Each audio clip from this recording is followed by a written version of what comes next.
Good evening and welcome to the Dollar Dogs and Beer podcast. I am your host, Andrew, and if you'll notice on the screen tonight, Jason and Joe are both MIA. Jason is off up in Pottsville, I believe, and Joe's wife, Kat, it's her birthday tonight, so happy birthday, Kat. And Joe, you did the right thing taking the week off. So joining me tonight, fresh back from his last appearance with us on the NL East preview, we've got Logan, the Mets super fan. Logan, how you doing tonight, bud? I'm doing wonderful, Andrew. Thanks for having me on, man. Hey, I'm glad to have you back. I did want to bring you back at least once because, as we all kind of predicted during that preview, you, me, and Jason, was that it was going to be an utter bloodbath in the NL East this year. And, man, that's really, really held true so far. It's it's very well could go down to that last series in the beginning of October between the Braves and the Mets to decide this whole thing. I totally agree. It's going to be a fun second half of the season. Yes, it is. Yes, it is. Logan, what are you drinking tonight, man? I am drinking my favorite ginger ale in my Mets cup. Is that a frosty cup? That is no. It's just it's not frosty. It looks frosty though. I do love frosted mugs. I have a gigantic frosted frozen Minnesota Vikings mug that I get out during football season for all the good luck it's given me over the years, with all the Super Bowl losses they've had in their franchise history. So, yeah, maybe I need a new lucky cup. Of course, that said, I wasn't even alive for any of those Super Bowl appearances, so who knows? So, Logan, for me tonight, my parents and brother, they just got back from their trip to Maine last week, and one thing they've started to do when they go up is they pick me out some random beer from a local distributor up there, from a local brewery up there. So tonight, from the Nunsuck River Brewing Company in Scarborough, Maine, we have the Nunsuch Red. It's an American-made Irish-style red. It's quite good, and it's actually got a fairly light kick to it too for an Irish red, which is kind of nice, but it's very, very smooth. I kind of wish they had it down here, but I have a feeling that with Pennsylvania, with its wonderful liquor and alcohol laws, I'm not going to see this again anytime soon unless we take a trip up to Maine. So, well, enjoy your drink, man. Would that be the worst thing in the world, though? A trip to Maine. I mean, you got Bar Harbor up there, got climb Cadillac Mountain. And that's just around that area. Maine is a gorgeous state. Wintertime can be a little rough. Watch out for bears and moose. All right. So, Logan, let's get into it. So I had to open with this because, being the diehard Mets fan that you are, we just passed Bobby Bonilla Day. The Major League Baseball across the board, it's everybody's favorite day frankly, it's a little bit unfair to make fun of the Mets for the Bobby Bonilla deal. Every July 1st from 2011 through 2035, he collects a check for $1,193,248.20.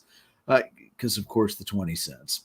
So, this arises from in 2000, the Mets agreed to buy out the remainder of his contract, which was only $5.9 million, plus negotiated 8% interest. And they did this to open up cash flows. They were invested in a Bernie Madoff scam that promised double-digit returns, but obviously did not, as so many of Bernie Madoff scams did not. That said, everybody likes to make fun of the Mets. There are a lot of deferred money deals that are still actively running right now. Brett Saberhagen gets $250,000 a year from the Mets for 25 years total. That started back in 2004, so that's almost run. Scherzer is going to pick up $105 million from the Nationals. That's going to be paid out through 2028. Manny Ramirez is still getting $24.2 million from the Red Sox through 2026. Ken Griffey Jr., who retired many years ago and is in the Hall of Fame now, $3.59 million from the Reds through 2024. That's the deferral from that 9-year, $116 million deal he signed back in 2000. Just to date ourselves a little bit. Todd Helton, he gets $1.3 million from the Rockies every year through 2023 as the result of a $13 million deferment that when he signed a 2-year extension back in 2010. And thankfully, I can take Atlanta's ridiculous albatross that may even be worse than the Bobby Bonilla deal, the Bruce Sutter. I don't even remember all the details, but it was a far lower sum that stretched and got paid out in a lump sum payment, either 2020 or 2021. I can't remember when the last payment was, but that one was that was a horrible deferment, and understandably, Sutter took full advantage of that. So, Logan, it's fun to make fun of it because it is. Like, it is. And let's be real here. I was looking up an article that I can't remember if it was this year or last year. Somebody wrote, without that deferred deal that they did to Bobby Bonilla, the Mets never would have gotten David Wright. The money that they were able to free up from that deal, let them make the moves that eventually led to David Wright. So it worked out very well in the end for them. It did. In that regard. Granted, David Wright had a hell of a time staying healthy, but boy, when he was healthy, definitely one of the best third basemen in the league, and a hell of a team captain too. Yeah, I agree. So we have there's a long list of players that make less than Bobby Bonilla this year, but here were my top four for players that are not only playing really well, but making less money than Bobby Bonilla. You've got Tommy Edman, who's making $722,000. Jordan Alvarez is making $764,000. Tony Gonsolin, who last time I checked had the lowest or one of the lowest ERAs in the majors right now, $720,000. And the kid in Seattle, Julio Rodriguez, $800,000. That kid's gonna be a beast. Yeah, he is. He's a beast. Yeah. Back when we did the AL West preview, we had Dave Gerhardt, one of Jason's best friends, on. He's a diehard Mariners fan, and he told us that night, if you have a pick near the end of the draft and he's still there to stash, grab him. Yeah, I did, and I'm glad I followed that advice because I basically had to put him in right away because Acuna wasn't ready on opening day, and I had another one of my outfielders went down early, so I plugged him in pretty early. And early returns were a little rough, but boy, he's really picked it up since then. So, Dave, thank you for the pick there. That definitely helped me quite a lot. So I do know you're billionaire owner who gives no qualms about blowing the CBT apart any way he possibly can and just sending a big check back because he's trying to Steinbrenner a World Series title for the Mets. He's talked, Logan, about doing a formal Bobby Bonilla Day celebration at Citi Field with Bobby Bonilla in the house. So if they're able to pull this off next year, are you going to be at that game to be there and cheer on Bobby Bonilla? I don't know if I'll be there in person, but I'll definitely be watching it on TV and I'll participate. Absolutely will. I love that Cohen is willing to do that because what's the best way to take a joke and turn it back around? It's to say, we're going to embrace this and love it, and we're going to freaking roll with it. Mm-hmm. And he's a good businessman, and he's going to make more money off of it. He's going to make a ton of money off of it. He's going to make a ton of money off of it. I mean, just imagine all of the one-off merchandise and specials. It just boggles my mind how much he's probably going to be able to turn that into if Bonilla would agree to it. Mm-hmm. And because Bonilla's not going to accept a buyout unless the Mets are willing to pay far and above what they still owe him, which would be insane.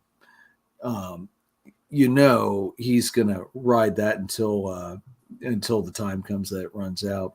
He's actually involved in another deferment deal with the Mets and I believe the Orioles as well. It gives him an extra either $250,000 or $500,000 as well. Now that one doesn't run as long as the big one does, but still quite impressive. Yeah, it is. Good business sense, and he had a good agent to get all of that for him too. Yeah, it did. Yeah, they're going to turn it into a Bobby Bonilla Day. They're going to have Bobby Bonilla hamburgers, bobbleheads. And that's amazing. I hope the bobblehead has him holding the big check going. That would be absolutely brilliant. It'd be awesome. I might even have to tune into that. And I don't usually watch the Mets if they're not playing the Braves. Maybe they'll be playing the Braves that day. Hey, that'd be great. And like, if that's the case, can we have Bruce Sutter come out too? Let's just line up all these ridiculous freaking deferments as far out as we can. Why not? Deferment day. Oh, jeez. All right, so let's move on. Logan, we have a different voting format for the All-Star game this. Well, actually, I think they started it last year, if I remember right. It's a 2-round thing now. Round one picks the finalists to be voted in as starters. So everybody on this list that we're going to read off, everybody in the list is in the All-Star game. It's just up to the fans now to decide who's the starter. So we'll go down position by position, see what you think.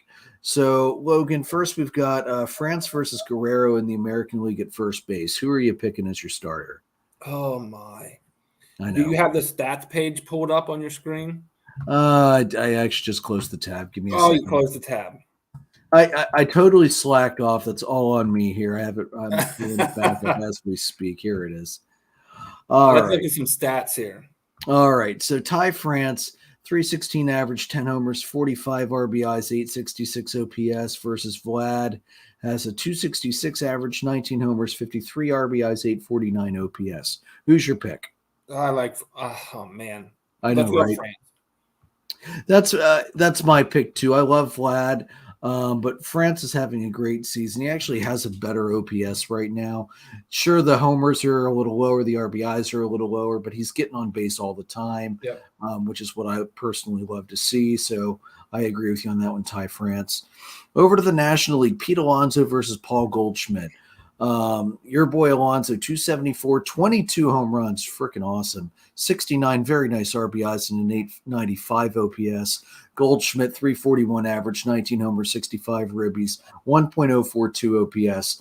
Logan, are you going for the homer pick, or are you going to say, no, I can't ignore such good numbers? On any other planet, I would say Alonso, and Mets fans are going to kill me. But if you look at Goldschmidt's numbers, like he's having a triple crown type of season. Yeah, like absolutely. honestly, like he's having a triple crown type of season. Oh, man, obviously I want to go with Alonso, but looking at Goldschmidt's numbers, you have to go with Goldschmidt. Alonso's still on the team. He's still going to participate in the home run derby. Any other season, Alonso gets that nod. But Goldschmidt is completely out of his mind right now. I have to go with him. He's the only guy in the National League with an OPS over 1. He might be the only one in the majors right now over 1. Yes, he is. Yep, nobody else is. Devers is close. Devers at 962. Harper's at 984, but he's the only one over 1 with the OPS right now. So I'm just looking up the Triple Crown right now. He leads average, obviously. He is number 6 in home runs right now, behind some ties. Schwarber, because June just ended, Schwarber was on his usual June tear, so he's leading the NL with 25 right now. And then in the RBIs, Goldschmidt is tied for second. Mr. Alonso leads at 69, so it's definitely within reach for Goldschmidt to take the Triple Crown this year. Yep. All right, moving on to the second baseman in the American League. Jose Altuve is hitting 278, 16 homers, 29 RBIs, and 897 OPS versus from the Blue Jays, Santiago Espinal, 272 average, 6 homers, 37 RBIs, 730 OPS. Who's your pick there, Logan? I like Altuve for that position. I'm actually going to go Espinal with this one. Okay. Less home runs, but he's making more of his at-bats with that 37 RBIs. So, he's getting the ball in play more. So that's where I'm going to give the little bit of an edge there over Altuve's pure power numbers. Terrific. And this has nothing to do with the wire that he didn't want found during a certain playoff game several years ago. Nothing to do with that. Nothing at all. Nothing at all. Hey, we beat the Astros last year, so I feel like we got we've issued Atlanta's just desserts. It's other teams' turn now to do that. Mm-hmm. In the National League, we've got two from the NL East. Ozzie Albies, 244, 8 homers, 33 RBIs, a 694 OPS versus Jazz Chisholm Jr., who is playing out of his mind right now. 254, 14 homers, 45 ribbies, and an 860 OPS. Who's your pick, Logan? I'm gonna go with Chisholm. I think that kid is a tremendous ball player. He's fun to watch. Makes me cringe every time the Mets play him because he's going to do something good. If he stays healthy, that kid's going to have a great career. He's fun to watch. You know what I love about second base? Ozzie and Jazz are two of the most exciting, dynamic players in all of baseball right now, and they just love to play, and they have fun when they play. Yeah, they're both just electric players. Yeah, I just love watching the two of them play. My vote goes to Jazz. I love Ozzie, but one with his injury, he wouldn't be playing anyway.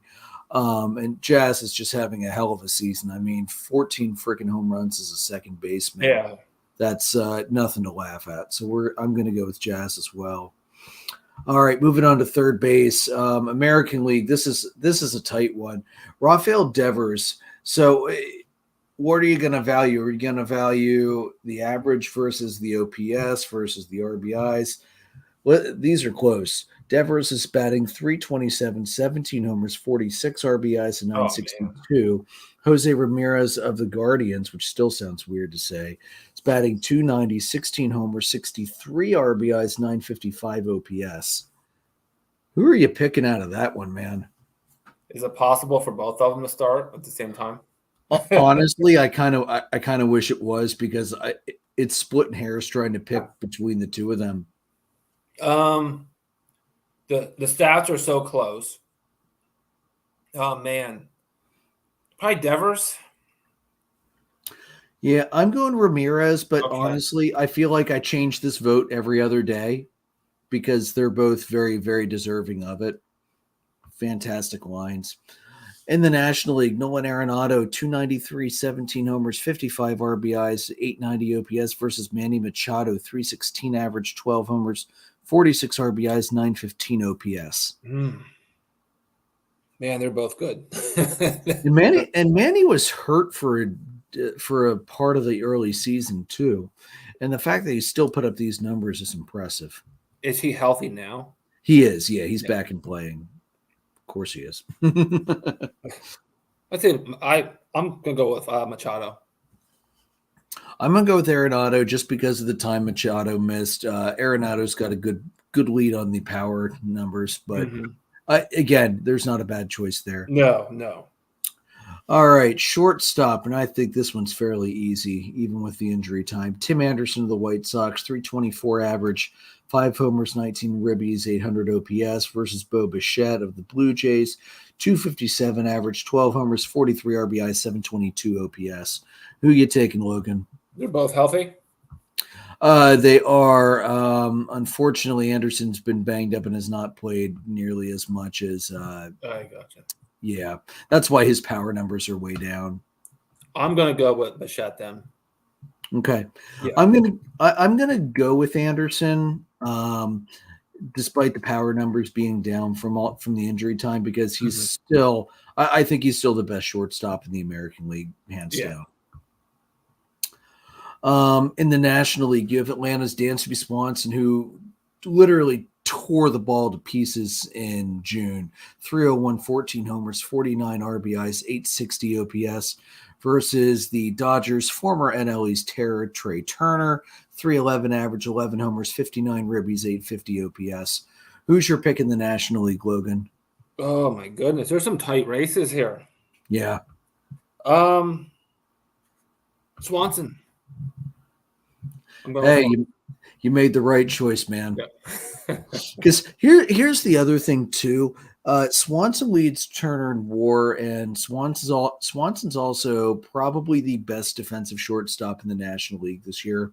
Which I feel like shortstop is a position where when it's this close, you look at defense to break the tie, and it's Dansby, no questions asked.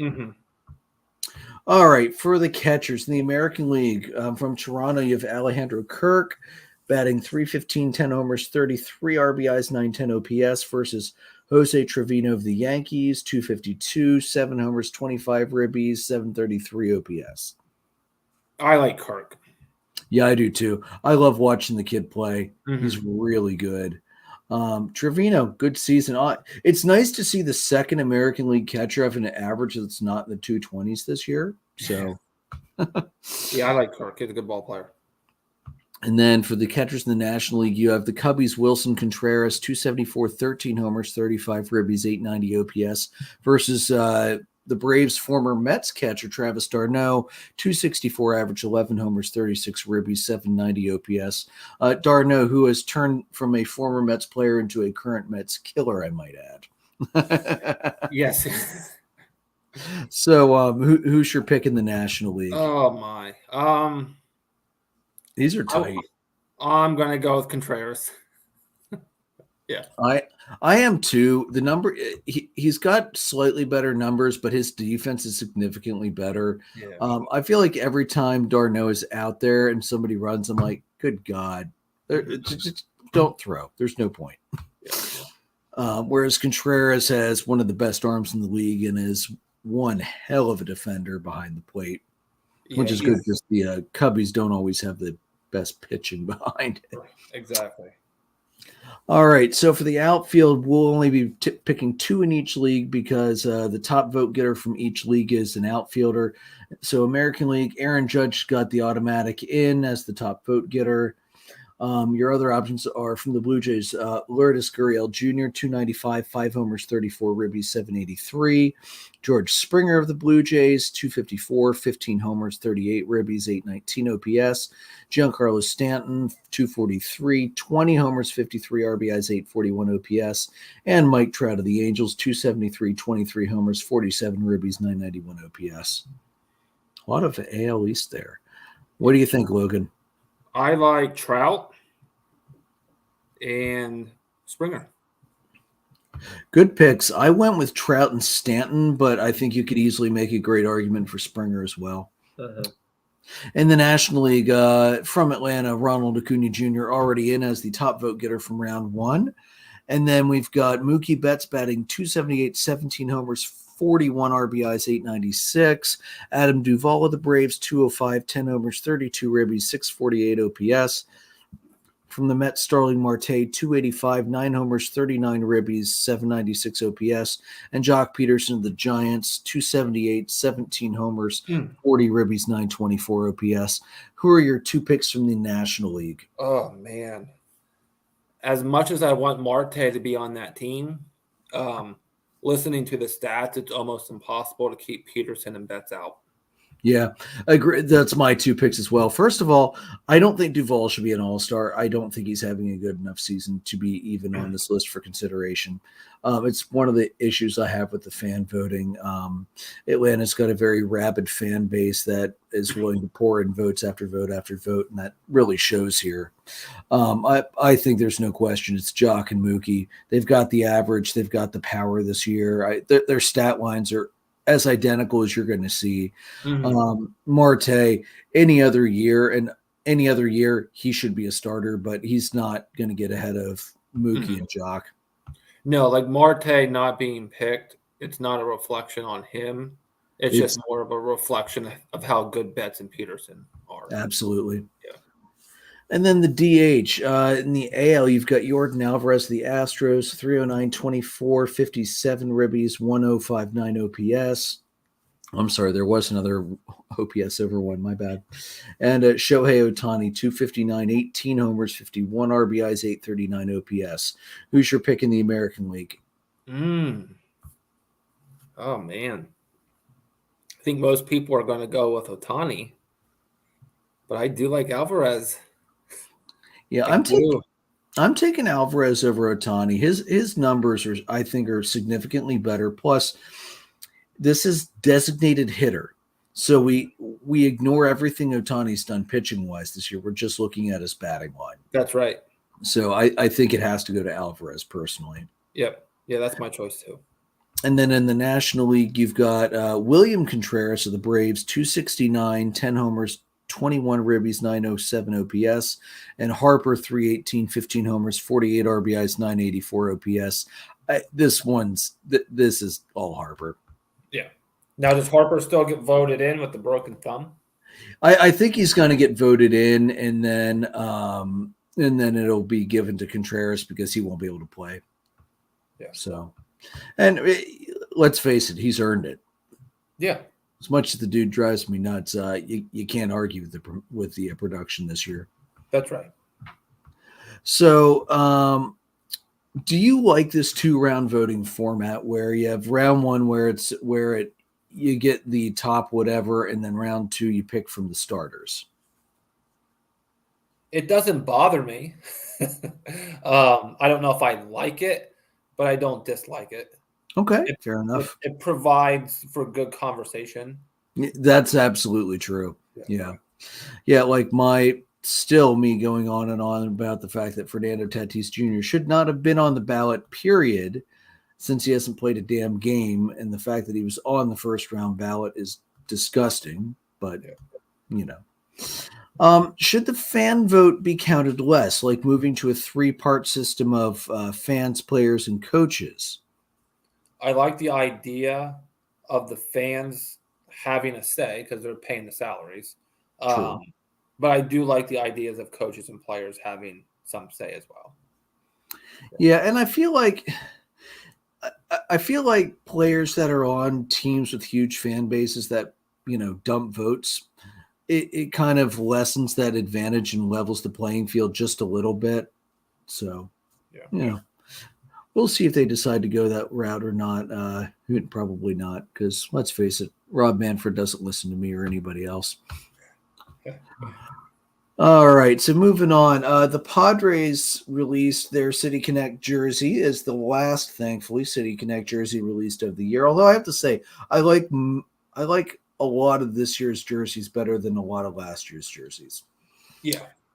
So the Padres, it's a, quote, binational theme that plays homage to the Hispanic culture prevalent in San Diego and Tijuana, right across the river. It is a white-based jersey with colors that I have never seen on a Major League Baseball jersey before: bright fuchsia, seafoam green, and gold. Wow. Yeah. I'm actually have to pull these up right now because I haven't seen them.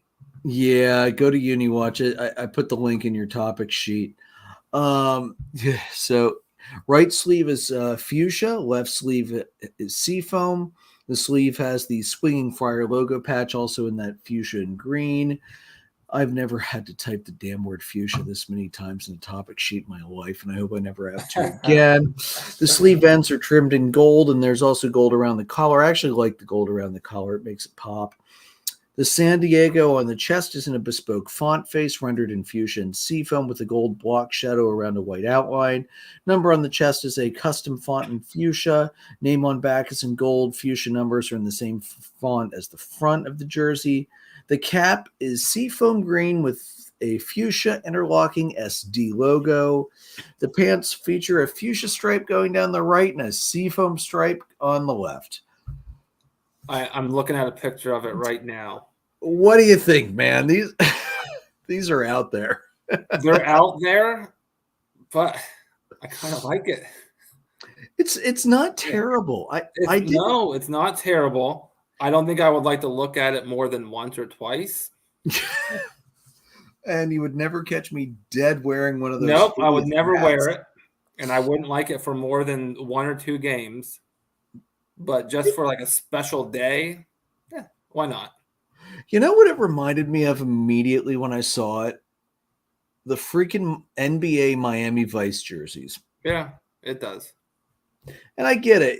You're playing to the Latin theme in Miami. You're playing to the Hispanic theme in San Diego. I kind of get it. I get it.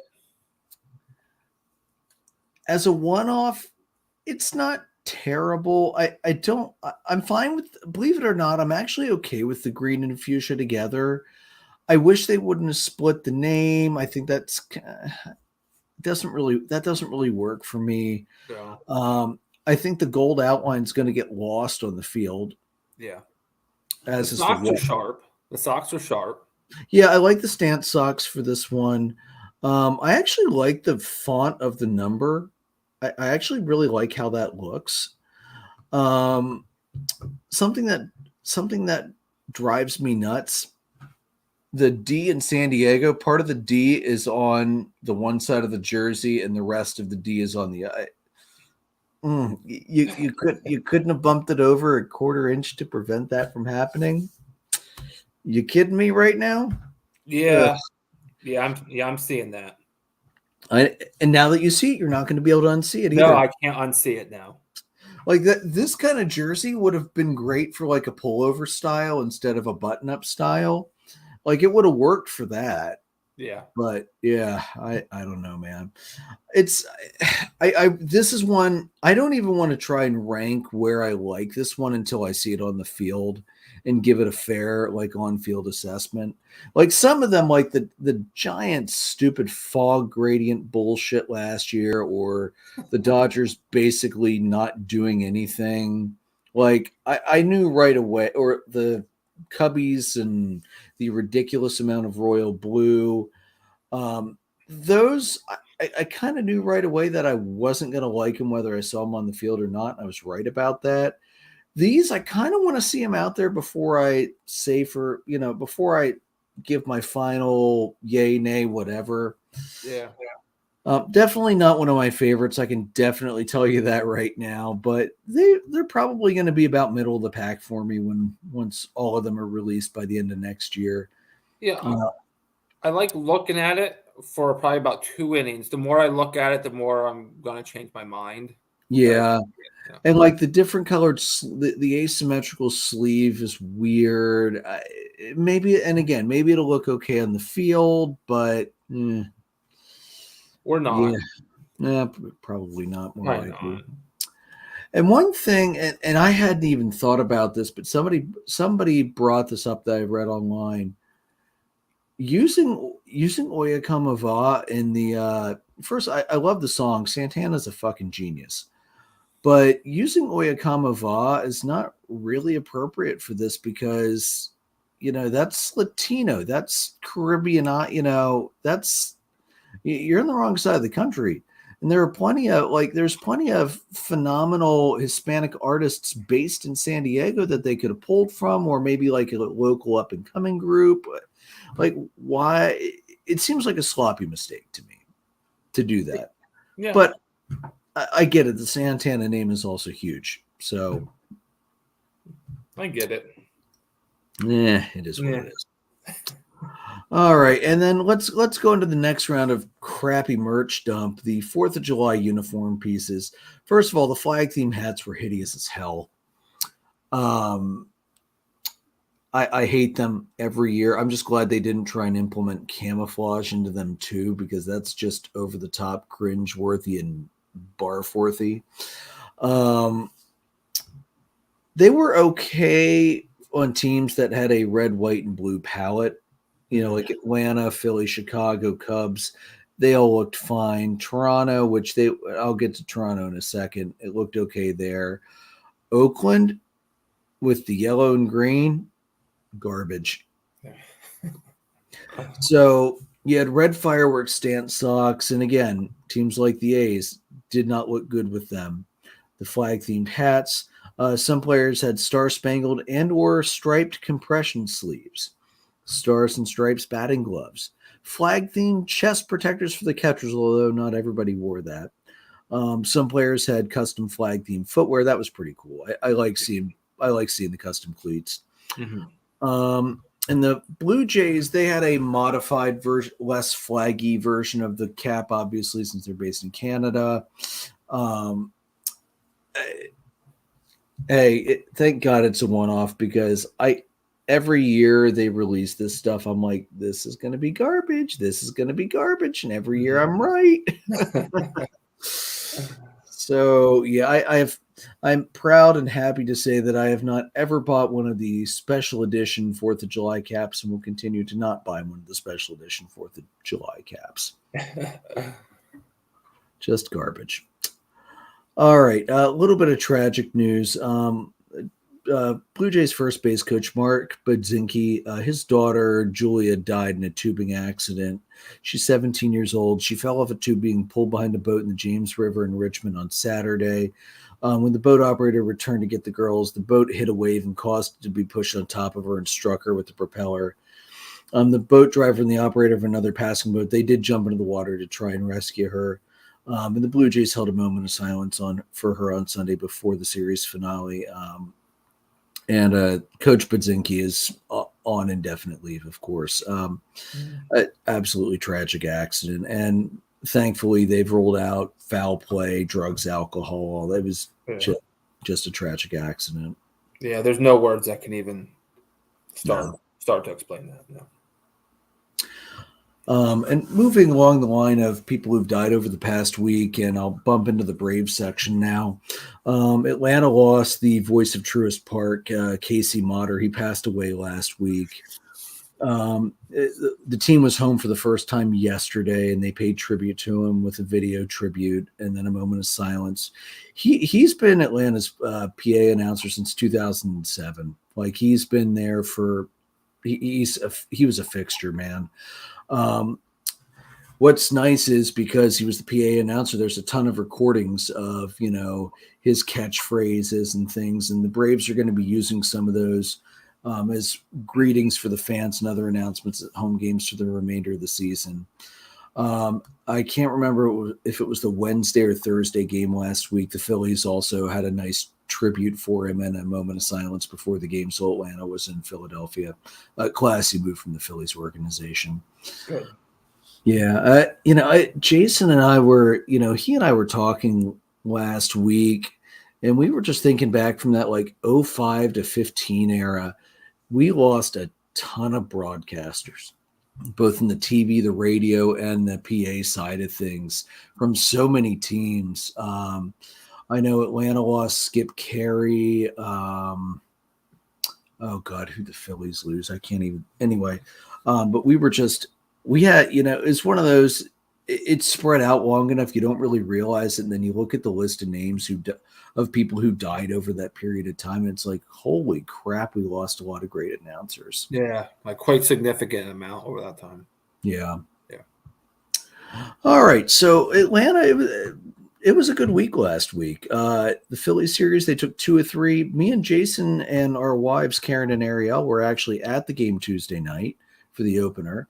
Me and Jason were fully expecting it was going to be either going to be the kind of game where Philly turns into Philly, and it was just going to be baseball after baseball flying out of that ballpark like it does when it gets hot, or because it was between Morton and Wheeler, we were going to see a pitching duel. Mm-hmm. And we kind of saw a little bit of both. It was a 5-3 victory. Matt Olson hit 2 home runs. The first one was a really high arcing shot that made it a couple rows up left field. That was a 379. And then later in the game, in the 8th inning, it was a no-doubter 395 out to deep right center that he just crushed. The funny thing about that one, who did the Phillies bring it? They brought in Bellotti to pitch, and Jason looks over at me and said, because the game was tied at that point, Schwarber hit, I believe, Dylan Lee's first home run he allowed all season at that point. Because Dylan Lee has been absolutely phenomenal. And when Jason saw Bellotti was coming in, he looked over and said, "Enjoy your lead." And I'm like, the dude's got a mid-3s ERA. What are you talking about? And then Olson just crushed a horrible pitch. I look over, I said, all right, I see what you're talking about now.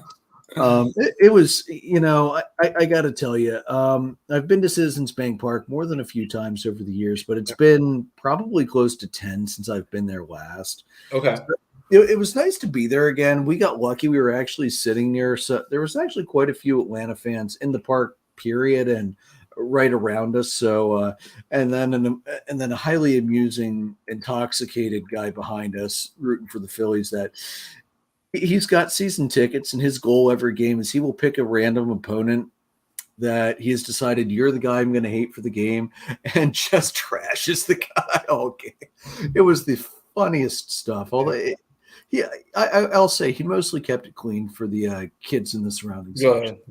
I do give him credit for that. It was honestly, it wasn't a bad game though.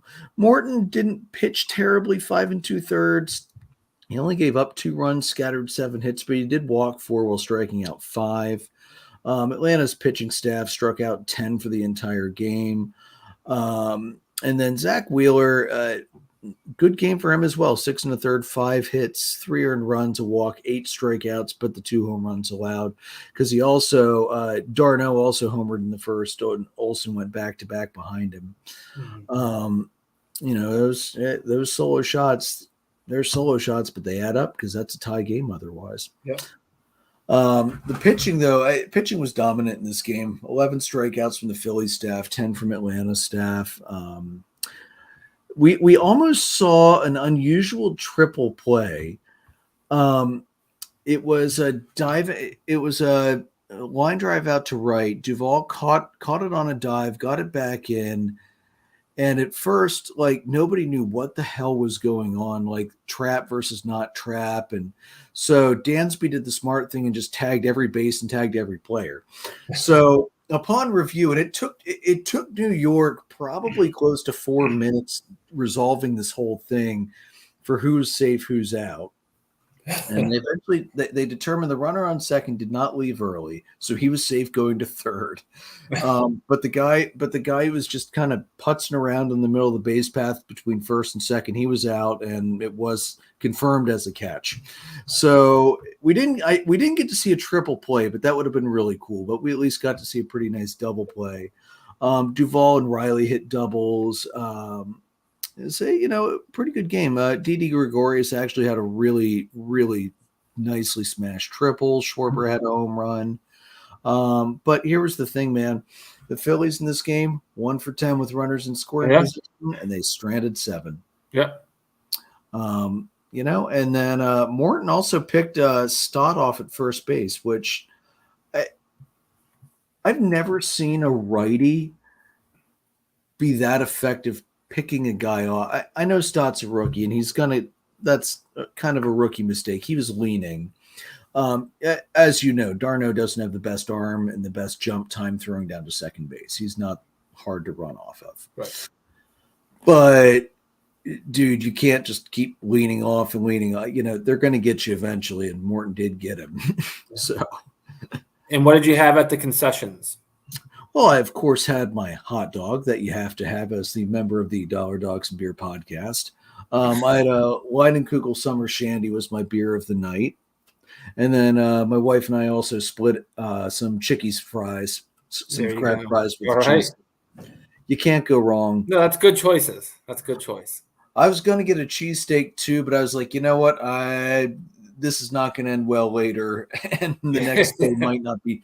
The next day sitting on a riding mower might not go so well. So I skipped the cheesesteak. But good choice. Yeah.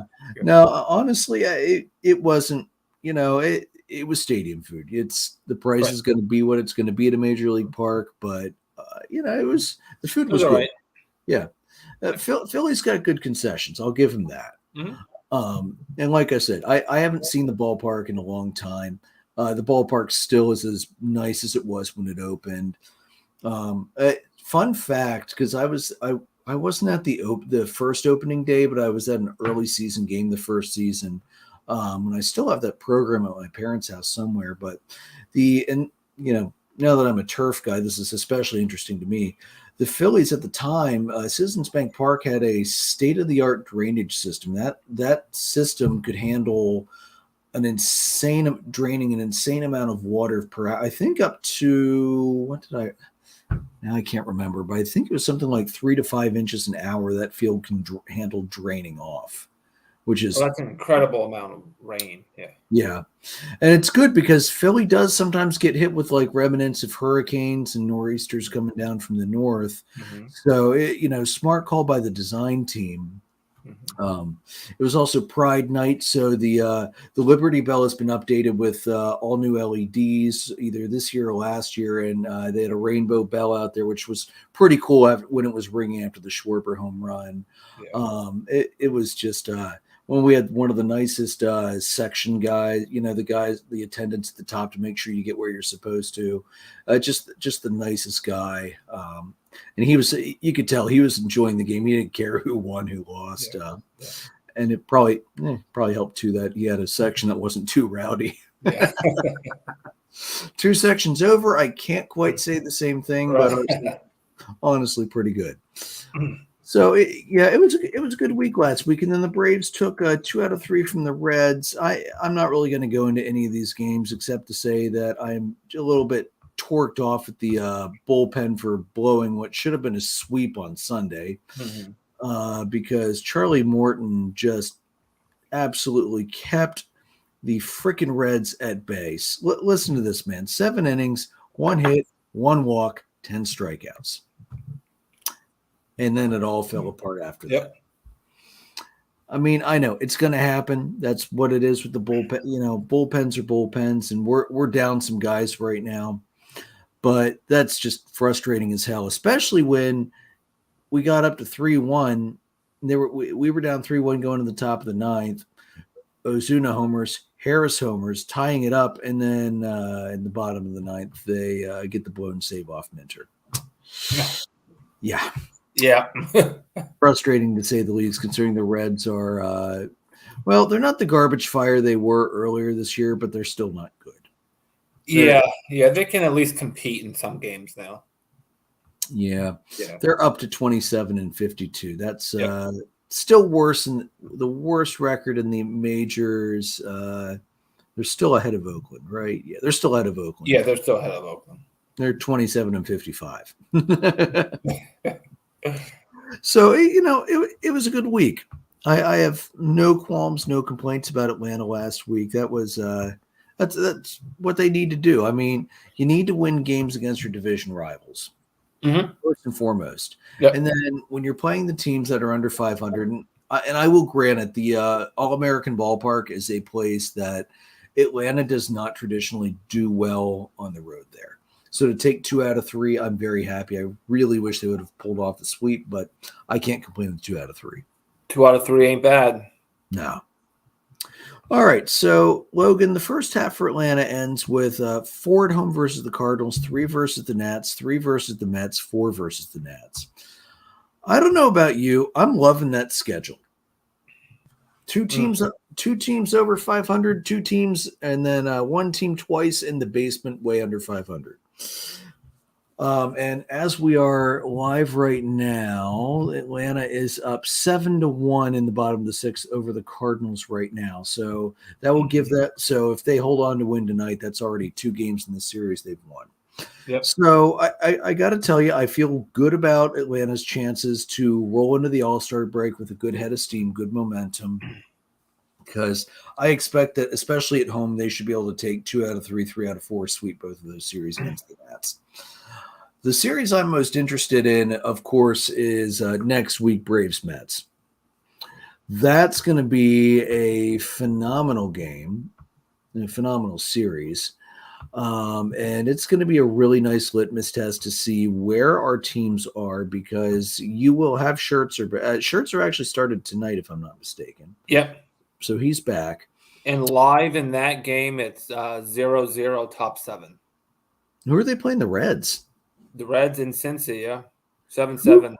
The Reds have 2 hits at the moment. Who are the Reds pitching tonight? I don't know who they started. Let me look here. But Scherzer started for the Mets tonight. Yeah. Lodolo, who only lasted 4 2/3. I struck out 8, walked 3 hits. I honestly not bad. Yeah, Scherzer looks vintage right now. 6 innings, 2 hits, no walks, 11 Ks. Yeah. Scherzer's back. Yeah, Scherzer's back. He's fine. He's fine. Rumors of his demise were greatly over-exaggerated as usual. Yeah. But the pitching, the probables, and of course this is subject to change because we're pretty far out. it's going to be Fried versus Peterson, Strider versus Williams, Morton versus Carrasco. So I'm not going to lie. I am very happy to miss Scherzer. Granted, we're a team that's been able to get some hits off Scherzer just because we've seen him so much. Oh, you know what? Correction. I'm sorry. The last 4-game series is in Washington, so maybe not a sweep there. Splitter 3 out of 4. Anyway, I like the matchups for Atlanta. Those are definitely the strong matchups we want. I'm glad we're not throwing Ian Anderson at you guys because he's been so wildly inconsistent this year between good weeks and bad weeks. But that's it's a good end of the first half for the Braves. That's kind of a nice way to wrap things up for them.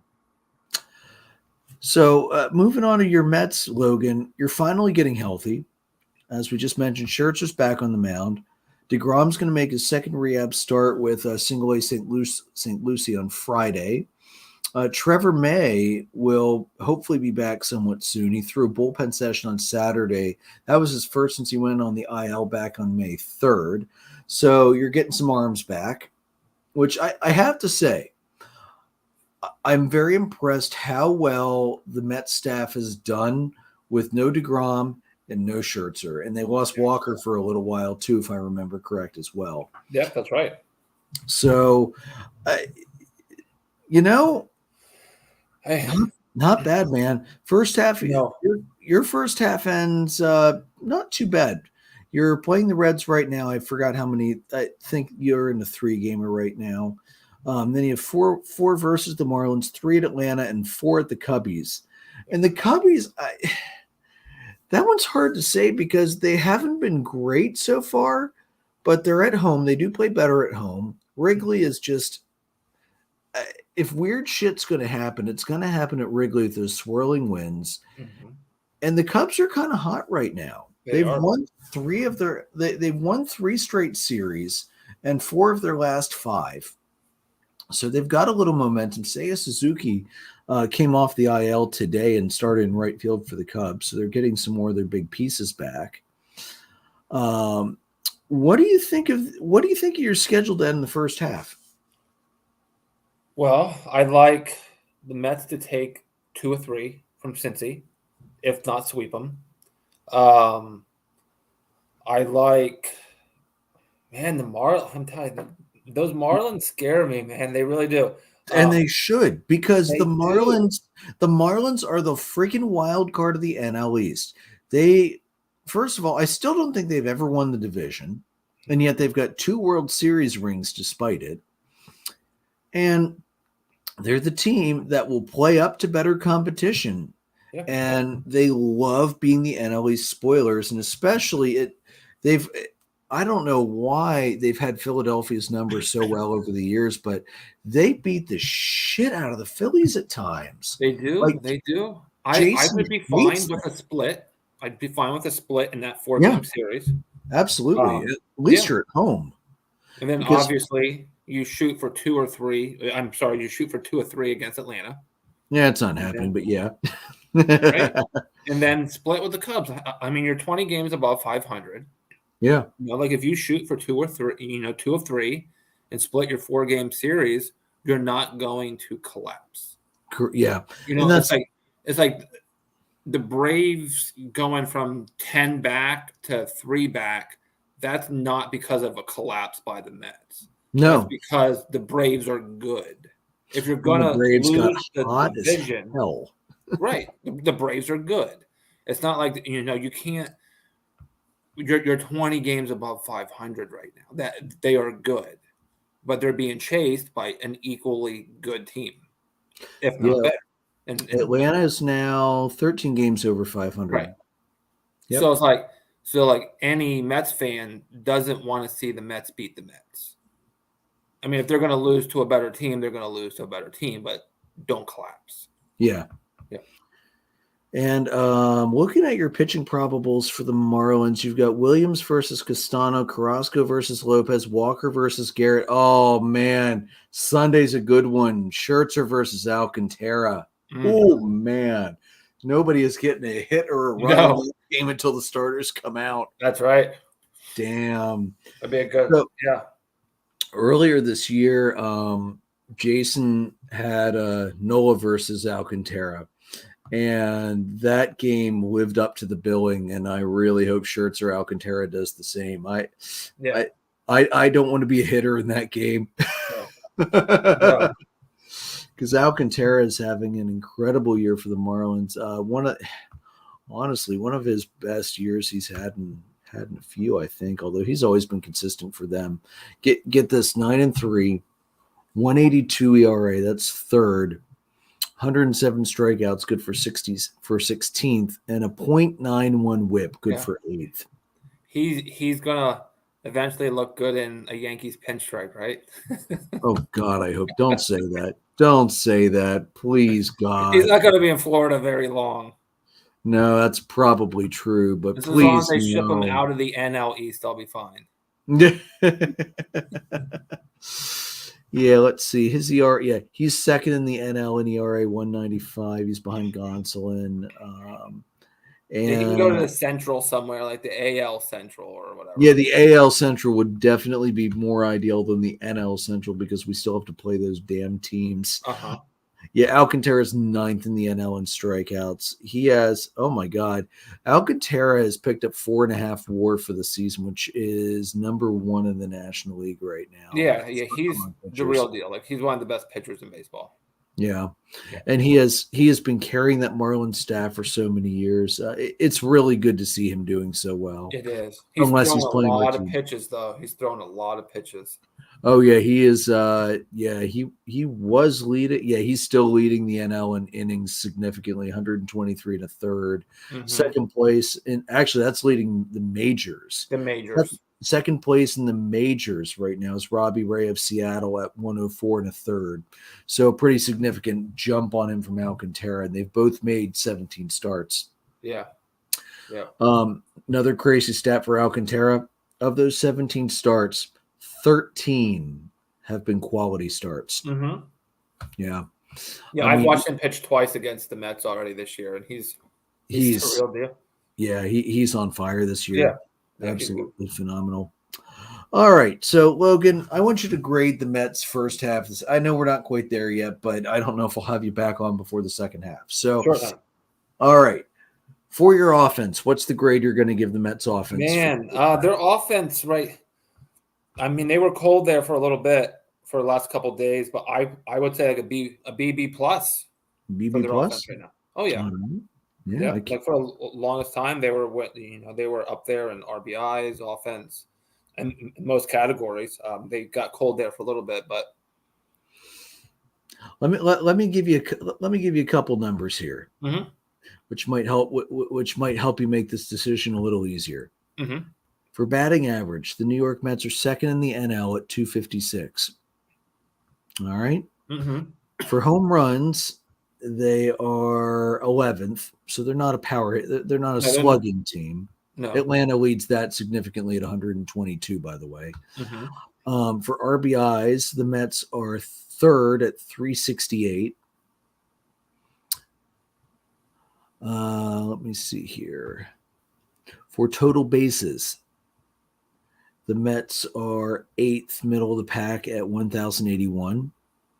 And in OPS, the Mets are 7th at 728. So as a team. So does that change your voting at all? No, I would still say a B plus, B plus. I think there's definitely some areas of improvement. They need more production from the catcher spot, significant more production from the catcher spot, like now. McCann has not been he's not been good. No, you don't get the nickname McCan't for a reason. I can't argue with that. Yeah, you can't. And then we need to shore up the DH spot. Yeah. Besides that, I'm happy with their offense. Yeah, absolutely. Yeah. Mm-hmm. You definitely can't argue with your first baseman and some of your outfield either. No. I actually, my very early ballot, I actually had Mark Canha as one of my outfield picks, but I did drop him favor of Starling Marte at one point too. Mhm. Yeah, you guys have a damn solid outfield though. It's very solid. Yeah. I mean, for how many hundreds of millions you spent on it, Well, damn true. well it should be. Yeah, it should be. Right. All right. What's your grade on the Mets team defense? Do you have any of those statistics in front of you? Yes, of course Of I course do. you do. All right. Mets fielding percentage, they're fourth in the National League, 987. Leading is 989 with the Padres, and the Cardinals in Atlanta's at 988. Number of putouts, the Mets are at sixth at 2,121. They have had they're 11th in assists at 666. Boy, they better get another one quick. Yeah, they better get out of that spot. And then for errors, the Mets are, let me see here, they are tied with Atlanta for third in the National League for fewest errors so far. Oh, wow. Yeah, solid team defense. It's a solid defense. So you're looking at least a B+ in there. All right. Yeah. I can't argue with that. All right. How are you going to grade the starting pitching? Let's hear some numbers. Numbers don't lie. Team ERA 390. The Mets, don't worry about saves because that doesn't matter right now. As a staff, the Mets have given up 92 home runs, which is fourth worst in the National League. Mm-hmm. They have a whip of 1.22, though, which is good for third in the National League. Let's see. Oh, here, OBA, opponent batting average against. The Mets are fifth with a 237. So they do give up some long flies, but they've also thrown 11 shutouts, which leads the National League right now as a team. I would say what they presented so far, I would put them B-. Really? Okay. Yeah. I actually would have had them a little higher personally. Okay. Given what they've been able to do with no DeGrom and Scherzer hurt for a good chunk of the season. Yeah. And then what about your bullpen? I'm getting the saves. They are fourth in the National League in saves right now with 23. Let me see. This doesn't show blown saves. I don't have the extended one. Anyway, so what do you think of your bullpen? Does your bullpen give you trepidation when the starter comes out, or do you usually feel okay when your bullpen has to come in and take over? I usually get sick to my stomach. Let me rephrase. Are we talking like stomach? It starts with cramps, then a little bit of heartburn, and maybe some diarrhea toward the 8th inning, right? So the Mets call to the bullpen is presented by Pepto-Bismol. Is that what you're saying? Right. Yeah. Okay. So is it better than how the Phillies feel when their bullpen gets called? It's better than Philadelphia. Okay. All right, that's fair. So it's better than Philadelphia. So what grade are you going to give the Mets diarrhea-inducing bullpen? Oh my gosh! You know what? They sometimes get the job done, but you feel sick how they do it. They don't blow as many as other teams. There's definitely room for improvement there. Again, it's hard. You're 20 games of 500, best record in the National League, so you don't want to be too hard on them because it could be worse. But I'm going to go bullpen B-. All right. Yeah. You're now the second best record in the National League because the Dodgers have played one less game than you have. Okay. I know. 633 versus 625. Just okay. Just to split hairs a little bit. Oh, there we go. Fucking Dodgers. All right. So give your team a grade overall. What are you giving them? We're 80 games. They're 80 games in? 81? Mm-hmm. 50-30, first place in a competitive division. Give them an A. Yeah. A-. If you say anything below an A, I'm going to be like, are you kidding me? No, an A. Yeah, I think that's an overall A. I think that's fair. And again, the Mets have a plus 60 run differential. They've allowed only 324 runs against. Atlanta's only allowed 332. So, two teams that value their pitching. Both of our teams have actually scored 384 runs, which is second in the division because the Phillies have 385. Yeah. So, yeah. And the Mets started hot, and they've been able to maintain the momentum. They've petered a little bit here and there. That torrid pace, nobody was expecting them to keep that up that they did to start the season. No team's going to do that outside of me playing the easy AI on MLB The Show. Right. But that's expected. Yeah, I mean it's going to be a fun summer. Yeah, this is a good season so far. Not gonna lie, I've thoroughly enjoyed it so far. And here's the thing, I know you listen in periodically when you get the chance. What was I saying all throughout April and May? Unless you're one of the teams that we know is going to be in the bottom third, don't stress a slow start. Some teams are just need a little time to start clicking, to start gelling, and then things start to roll. Or in the case of Atlanta in particular, waiting for a star player to come off the IL and Acuna. Because that's really, once Acuna came back, the Braves caught fire. And looking at our two teams, I really don't see a sustained losing streak from either one. No, I don't either.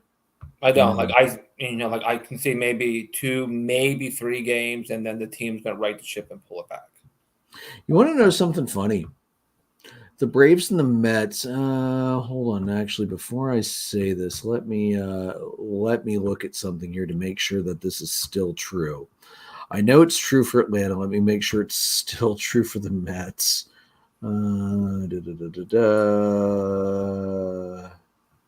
Yeah, it is. Nope, no, it's not. You guys finally broke it.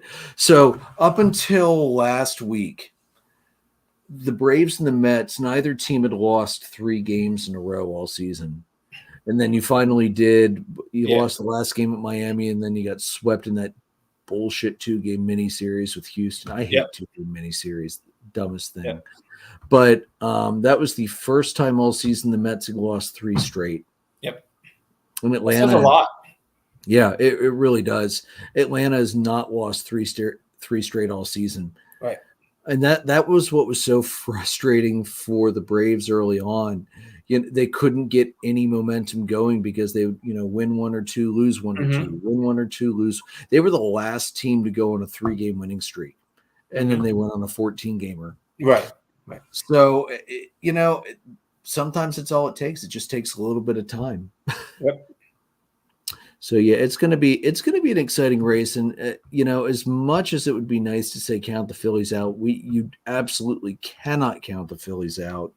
The Phillies are only 8 games behind the Mets right now, and they are verging on a wild card spot. Did they get ahead of St. Louis yet? No, not yet.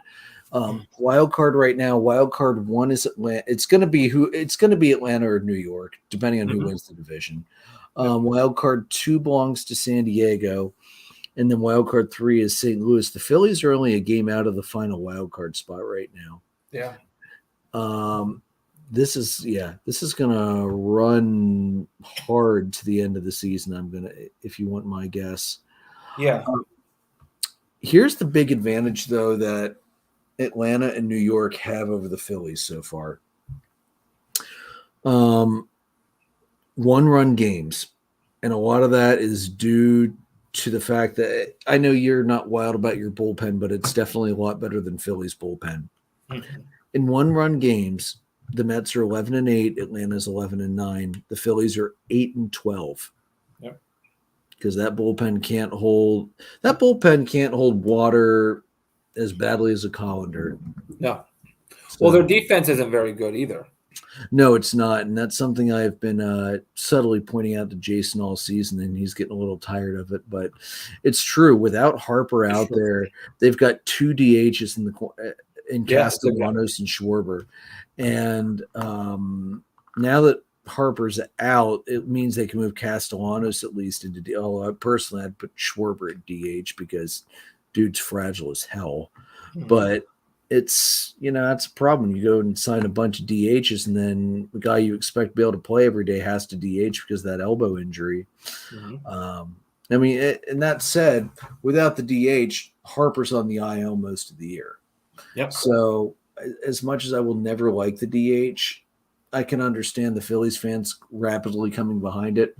I mean, it's even been helpful for us because Acuna's had a lot of games where he wouldn't have played either if we didn't have the DH because Right. Snit didn't want him playing in the outfield, day game after night game and things like that, just to make sure his knee was fully healed, which I feel like we're past that point. But he's also had a couple lingering groin issues here and there. So the Phillies are going to go on their runs. Like tonight, they're winning 11-0. They are going to go on their runs where they do that for about 3 to 5 games. And then for the next 3 or 5 games, they're going to blow 3 leads, have 4 errors, where they get 2 or 3 hits with 1 run. yeah, And it's just how they're built. It's just how that team, it's just the dynamic of that team. And they really haven't shown anything but that. yeah. And now, granted, they are playing the Nationals tonight. And they're playing the Nationals.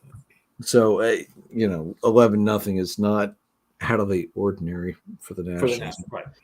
I mean, the Nationals, let's face it, the Nationals are garbage this year. They are 29-53 with a negative 118 run differential, and they've lost 5 straight. And I remember when we met or talked in March or February, whenever I was on last, we both said that they might eclipse the 100 loss mark this year. I'm fully expecting it. I mean, they're at 53 losses now, and we're not even at the halfway mark. Yeah. So they're not going to get any better. No, they're going to be selling on. Well, here's the questions: are they actually going to keep Soto, or are they going to dump Soto and try and re-sign him in the? I don't know. And they got Strasburg back for 1 whole game before he got hurt again. Yeah. They can't find momentum if it smacked him in the face. No, they can't. So looking at the Phillies, mixed week. Like I said, they dropped 2-3 at Atlanta at home, but then they took 2 out of 3 from the Cardinals at home, which has helped their wild card standing. Yeah. Their first half is going to end with 3 versus the Nats, 4 at the Cardinals, 2 at the Blue Jays, and 3 at the Marlins. So that's tough. It's a long road trip. Plus 8 of the last 11 are going to be played in consecutive games. So that they have the last day off they have before the break is before that 3-gamer with the Marlins. So that's a lot of consecutive travel to go from Philadelphia to St. Louis to Toronto, and then a day off to go down to Miami. So it's a little bit of a grind, and this is not they are at the easy point right now. This is the last of the easy point to end the first half, and then because I know they did well against the Cardinals in Philadelphia, but the Cardinals on the road versus the Cardinals at home, very different teams. Cardinals are 20-22 away, but 24-16 at home. So, I don't expect that to be nearly as easy of a series for Philadelphia. That's right. I think I would recommend that they save some of those 11 runs that they scored tonight and scatter them for that road trip. Right. And then 2 at the Blue Jays. I mean, the Blue Jays, when they're on, they're on. When they're off, they're off. It's, but that's a good team with a lot of power. I mean, that's a deep lineup that's hard to pitch through. And then freaking Marlins, which who the hell knows? Who knows? But the fact that they're on the road, I got to tell you, I don't feel hot about that series for the Phillies. So, we'll have to see what happens there. Now, Logan, I got an interesting question for you. Yep. Jason posed this, and I actually agree with Jason on this one. Should the Phillies be a team that automatically plays a game on the 4th of July every year? Whether it's home or on the road. But should they be one of the teams that is always playing? Well, I never thought of it. I don't know. I'm just now thinking about it. Why not? I mean, it's the city where the Declaration Right? was signed. It was the capital of the United States for a period of time before it went to Lancaster, oddly enough, I think briefly. maybe they should even host a game every year on the 4th. Yeah. I would not be Opposed? opposed to that. No. And imagine the freaking fireworks celebration they could have after the game in Philadelphia. Yeah, I think that'd be really cool if they could host it yearly. Yeah. Uh-huh. Yeah. I would be okay with that, honestly. And then the Cubs, good week for them. 2 or 3 from both the Reds and the Red Sox. Like I mentioned earlier, they've won 3 series in a row, starting with their road series in St. Louis, and 4 of the last 5. Their first half quite a bit rougher. 3 at the Brewers, 4 at and they lost last night. They blew it in extras. 3 at the Brewers, 4 at the Dodgers, 2 versus the Orioles, 4 versus the Mets. So the Cubbies have no favors in this schedule coming up. Honestly, they're probably not going to be a team that should even consider buying, but this may be not as bad as June last year was to them, but this is not a good way to end your first half. That's a brutal schedule. That's brutal. So we'll have to see what happens to the Cubbies. All right, moving on. Hot players from the past week. Logan, I've got a couple here. I'm going to start with Julio Rodriguez, the Mariners. 385, 414, 1 for his line with 8 runs, 4 homers, 8 RBIs, a stolen base, 10 hits, and 2 doubles, a triple, 1 walk, 4 strikeouts. Marcus Semien of the Rangers, 400, 407, 840, 7 runs scored, 3 homers, 6 RBIs, 2 stolen bases, 2 doubles, 10 hits, no walks, 4 strikeouts. And then I'm also going to toss in there Christopher Morel of the Cubbies, 357, 438, 750 slash line, 7 runs scored, 3 homers, 8 RBIs, 10 hits, 2 doubles, 4 walks, 12 strikeouts. Good weeks for those guys. Did you have anybody else you wanted to touch on at all? No, you covered them. All right. And then pitchers for me, I've got Robbie Ray of Seattle. He went 1-0 in 2 starts, 13 2/3, 20 strikeouts, 0.66 ERA, 0.73 whip. He allowed 1 run, 5 hits, 5 walks. That 1 run was on a solo home run. I also have Brandon Woodruff of the Brewers. He went 2-0, 11 innings, 18 strikeouts. Yeah, I know. 0.82 ERA, 0.73 whip, 1 earned run, 8 hits, no walks. And then, and I almost had this as a lead topic, but I just dropped it for time tonight. Framber Valdez of the Astros. He had 2 starts, went 1-0, 14 innings, 18 strikeouts, 129 ERA, 114 whip, 2 earned runs, 9 hits, 7 walks, 1 home run allowed. Not bad. Not at all. And then any other pitchers you wanted to mention? Welcome back, Mad Max Scherzer of the New York Mets. Yeah, he's tearing it up tonight, man. He absolutely is. And then Joe didn't send me anybody this week for the adulting reliever of the week, so I'm going to pick one. I am going to go with Josh Hader of the Brewers. He had 4 innings pitched. He had 3 saves. I don't remember if he had a 4th opportunity. He did not get 7 strikeouts, 1 earned run, 4 hits, 2 walks. Not bad. Not bad at all. No arguments from me. All right. Logan, my hot teams from the last week, I had the Red Sox, Astros, Mariners, Braves, Marlins, Brewers. Those were my hot teams over the last week. Do you have anybody else you'd want to add or take off of that list? No. All right. Statistically, that's the hot teams. All right. So like I said, for the current week, here's what we've got.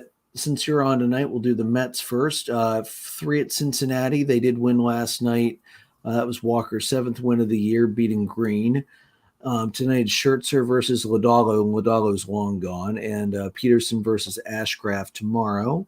And then they've got the 4-gamer at home with the Marlins, Williams versus Castano, Carrasco versus Lopez, Walker versus Garrett, and Scherzer versus Alcantara. Like I said, I I am licking my chops for that Sunday game between Scherzer and Alcantara. That's going to be a good one. It's going to be a good one. Atlanta this week, they start at home versus St. Louis. Last night was a 6-3 win around a rain delay, which unfortunately was too bad when it hit too, because Kyle Wright didn't pitch enough innings to qualify for the win, because it would have been his 10th win of the year. Tonight is Anderson versus Palante, and again, the Braves are winning that one pretty big right now, 7-1. And then tomorrow you've got Max Fried versus Mikolas, and then Spencer Strider versus Liberatore. And then for the weekend set at home versus the Nationals, Morton versus Fetty, Wright versus Corbin, Anderson versus Espino. Honestly, good pitching matchups all the way through. I'm not wild about Ian Anderson this year, but it is what it is. Chicago this week, they did lose that extra innings game last night, like I mentioned, to the Brewers. Tonight it's Hendricks versus Alexander, and that game is 6-2 Cubbies in the top of the 6th. And then tomorrow is Sampson versus Burns. That'll be a good game too. And then they start that 4-gamer out in Los Angeles. TBD versus Gonsolin, Thompson versus Anderson, Steele versus Kershaw, and then Hendricks versus Urias. That's a really tough run at the end of that for the Cubbies, so we'll see what they're able to do with that. And then the Phillies this week. Sorry, I hit the wrong tab. The Phillies this week, they were off yesterday for reasons that don't make any sense. And then they've got, I know, right? It's not like they needed a travel day because St. Louis was home and Washington was home, but I digress. Yeah. So tonight, Sanchez versus Espino, and as we mentioned, the Phillies are absolutely kicking the crap out of the Nationals. Not that should be a surprise to anybody. Nola versus Gray tomorrow, and Falter versus TBD for the Nationals. And then the 4-gamer on the road this weekend to St. Louis. Gibson versus Wainwright, Wheeler versus Hudson, TBD versus Palente, and this trickles into Monday. That's weird. Nola versus Mikolas. So that's really odd. I wonder if, I wonder if there's maybe a makeup game in there from the lockout or something. Maybe. That's odd. So this is a kind of a big week for Philadelphia too. If they want to catch that wild card spot, they need to go down and take care of business in St. Louis to do that. This is a pivotal week for the 3 teams. Yeah, absolutely. Logan, were there any other series or games that you were going to keep an eye on this weekend? No, I just got my eye on the NL East right now. Yeah, I don't blame you, man, because that's going to be critical, absolutely critical going forward. We're gonna learn a lot about what teams are what they are. And if Atlanta overcomes that 3-game deficit before the All-Star break, that's going to be huge momentum for that team. Mm-hmm. Huge. Absolutely. Yeah. And the way the pitching matchups are lining up, it could be. It could. Although I don't expect the Mets to go into a complete tailspin just yet. No. That usually happens in late August. Although I do happen to agree with you. Based on what we've seen so far, the Mets have proven very resilient to injuries so far. So I don't expect a straight collapse like last year. No. Yeah. Now, there is one series I am going to keep a wary eye on this weekend. It's Yankees-Red Sox. And you can't not watch Yankees-Red Sox. Of course. Friday night's Nestor Cortez versus Josh Winkowski. Saturday is going to be Jordan Montgomery versus Michael Wacha. And Sunday is going to be James Talley versus Nick Pivetta. So good pitching matchups all weekend too there as well. And it'll be up in Boston as well. So that's always a warm reception the Yankees receive when they go to Boston. So of course. It's be a fun weekend of baseball. Yeah, right. Yep. Yeah, it's going to be a good one, that's for sure. It will. All right. So, Logan, I really appreciate you coming on tonight, especially since me trying to struggle through an hour and a half of baseball just by myself with nobody to talk to. Doesn't always go so well. I don't mind doing like quick playoff game recaps like I did last year, but for a whole week of baseball, it's not as much fun. So I appreciate you coming on, man, and especially anytime I enjoy it. And maybe one of these times I will sing for you. Meet the Mets. Yeah, we'll see about that. That's right. Maybe we'll make a bet before this is said and done, and you can hear me sing it. How about this? How about this? If the Mets win the season series against Atlanta and make the playoffs, when we do our playoff preview, you can come on and sing. Can I sing it? You can come on and sing it. Both versions, or both verses, I should say. I'll let you pick. Dealer's choice. Oh, that's awesome. All right, guys. You can find the audio recordings on Anchor, Spotify, Breaker, Google Podcast, Apple Podcast, Pocket Cast, Radio Public, Amazon Music, and Spreaker. You can see us live on our YouTube channel, Facebook Live, and on Twitter. You can find the merchandise at redbubble.com/people/DDAB-podcast. Follow us on the Facebook page, facebook.com/dollardogsandbeer. On the Twitter page at DDAB_podcast. You can find us on Twitter. I'm at PyroLord314. Jason's at JRicker300 and Joe's at JoltonJoe35. Logan, you're not really on social media, right? Not too often, no. Okay. All right. We are presented by Dark Arrow Podcast LLC, and we are sponsored by the amazing Whiskey and Blade Barbershop in Lidditz, and Johnny and Chad are Yankees and Red Sox fans, respectively. So I know they're going to be looking forward to the series and bragging rights this weekend as well. Guys, may your dogs always cost $1. May your beer always be cold. Have a good night.